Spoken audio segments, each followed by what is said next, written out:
IRFC के Q2 FY26 के result आ चुके हैं, पर इन रिजल्ट में कुछ बातें खास है।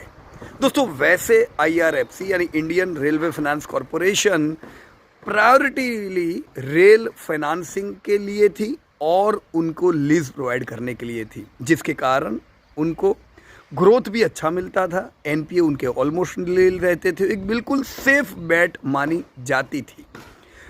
पिछले 3 सालों में हमने हालांकि भारत में रेल में निवेश ज़बरदस्त देखा। 10-10 साल का निवेश एक साल हुआ है, लेकिन आईआरएफसी को उसका कोई फ़ायदा नहीं है। ऐसा इसलिए क्योंकि ये जो निवेश हुआ है पिछले 3 सालों में, ये बजटरी एलोकेशन से हुआ है। तो डायरेक्टली बजटरी एलोकेशन से जब निवेश हुआ तो रेलवे को रेल फाइनेंस से अलग से नई लोन लेने की ज़रूरत नहीं पड़ी, जिससे उनकी भी लायबिलिटी कम बढ़ी रेलवेज़ की। पर ये आईआरएफसी के लिए हालांकि दोस्तों नेगेटिव बात है। ठीक इसी चीज़ के कारण दोस्तों हमने पिछले 2 सालों में आईआरएफसी में ग्रोथ नहीं देखा है। तो अब क्या?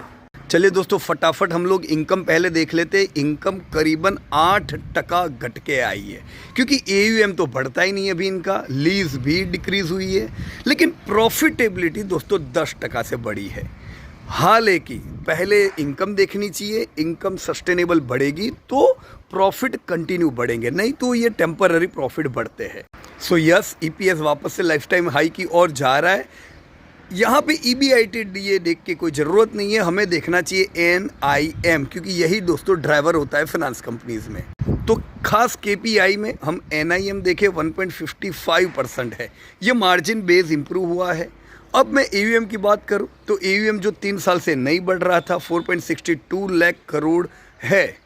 कौन कॉल में खास मैनेजमेंट ने बताया कि अब इस बार दोस्तों 30,000 करोड़ का गाइडेंस डिसबर्समेंट का हुआ है।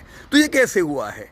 H1 में 45,000 करोड़ के MOU साइन हुए हैं और आखिरी सितंबर के 4 दिनों में 36,000 करोड़। तो ये हुआ है रेलवे के परे जाके, क्योंकि अब हमने ये जाना कि सिर्फ रेलवे पे डिपेंड होके काम बन नहीं सकता है, क्योंकि रेलवे को बजटरी एलोकेशन हो जाते हैं, तो यहाँ पे तो हम रिस्क में आ जाते हैं। अब आईआरएफसी डाइवर्सिफाई हो रही है और उनको बहुत ही अच्छे ऑर्डर आने लगे हैं। तो 3 साल बाद अब अगेन दोस्तों एक पॉजिटिव लहर आईआरएफसी में आई है, जिससे हम उम्मीद कर सकते हैं वापस से एयूएम बढ़ेंगे डाइवर्सिफिकेशन की वजह से। अगेन PSU ही सब है, तो रिस्क भी नहीं है। अब हम वापस से दोस्तों आईआरएफसी में ग्रोथ की उम्मीद कर सकते हैं पहले की तरह। राइट, तो 2 साल से हम भी नेगेटिव थे, लेकिन चलो अभी स्टेक बढ़ाने का टाइम आ रहा है।